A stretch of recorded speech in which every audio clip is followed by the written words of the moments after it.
tey lu ma am ci àdduna rek garde rapproché moo ma ko may lu ma xam ci àdduna rek garde rapproché moo ma ko may donc li nga ci wax noonu l'heure est grave ci wàllu protection rapprochée muy sécurité parce que dama yaakaar ni tey àdduna amul lu fiy dox te sécurité bokk ci muy dem amul dara loo xam ni tey mën nga koo wax ni lii mi ngi dox mi ngi avancé te sécurité bokk ci kon tey il est temps ñu jël les agents de sécurité les agents de protection rapprochée ñu teg leen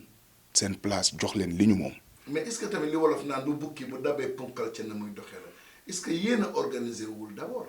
waaw loolu tamit dama ciy d'accord parce que defe naa ndimbal da ciy fekk loxo lu borom ah tey manque d'organisation bi loolu ñun la parce que li tax ñun la mooy dafa am loo xam ni boo bokkee ci réew war ko jëli waroo xaar ku la ciy woo waaye nag boo koy jëli defe naa c'est l'union qui fait la force tey booloo boobu ñu war a booloo dëgg-dëgg amul ci suñu biir ñun les agents de sécurité surtout particuliers yi nga xam ne ñooy def protection rapprochée di civil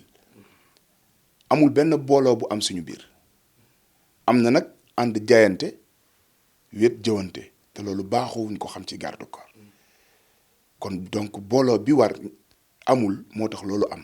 parce que léegi école de formation yi commencé na bari certes mais clandestine puis journée 5000. journée 10 000 francs ci kuy def sécurité tey boo demee yaa ngi leen gis ci ngénte yi ci jàng yi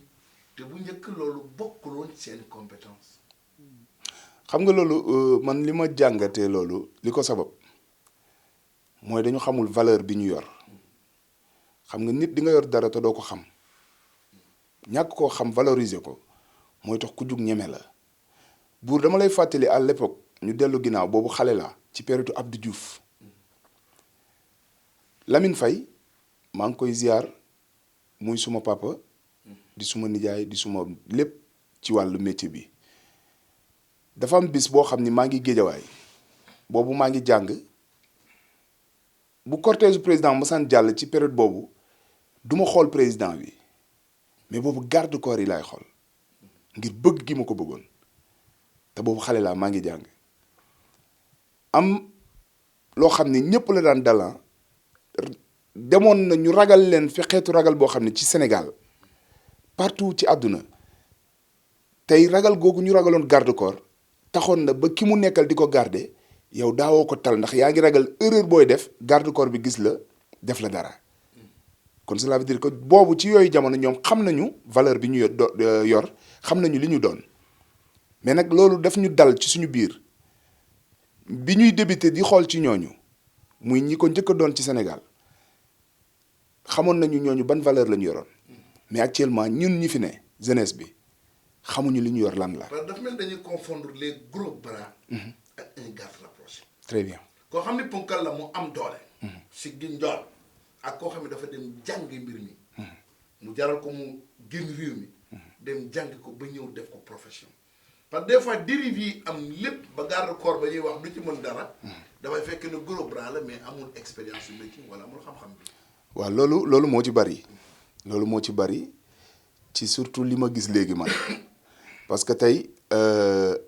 nit ñi xàmmeetuñu ki def protection rapprochée professionnelle ak un gros bras parce que gros bras y a des gros bras yoo xam ni parce que boo xoolee man li ma jàppee gros bras mooy ku doon ponkal am na ci ñoom ñoo xam ni jàng nañu métier bi ba xam ko maîtriser ko am ci lépp luy këyit te mu war mais am na ci ñoo xam ni amuñu jot bi parce que business bi ci nekk ak gaaw gi mu gaaw moo tax taluñu jàngi ko.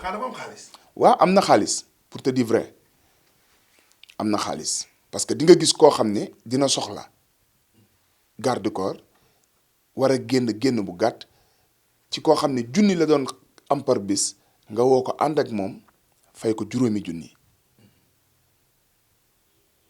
kooku yow mi ko fay ko 5 junni te xamoo kii kan la yow yaa ko lor. mais kon risque yi. ci ñaari côté yëpp la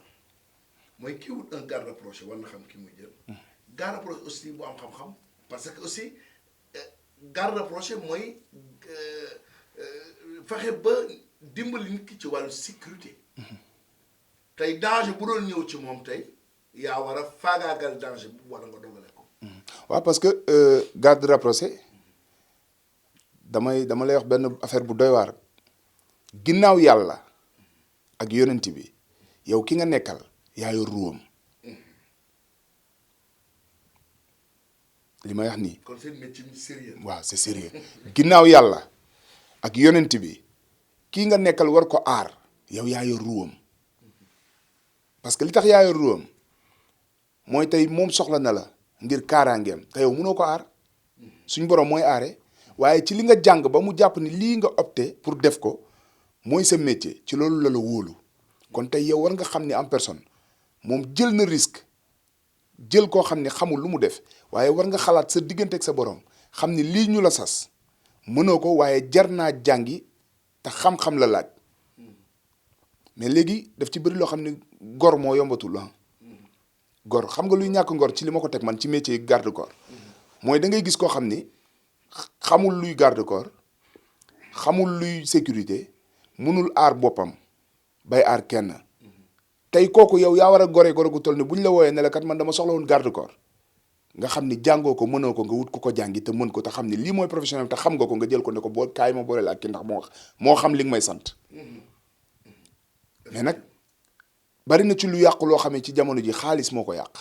surtout suñu métier bi te buur daf ci bëri ay risque risque bi énorme sax. daf ci bëri ay risque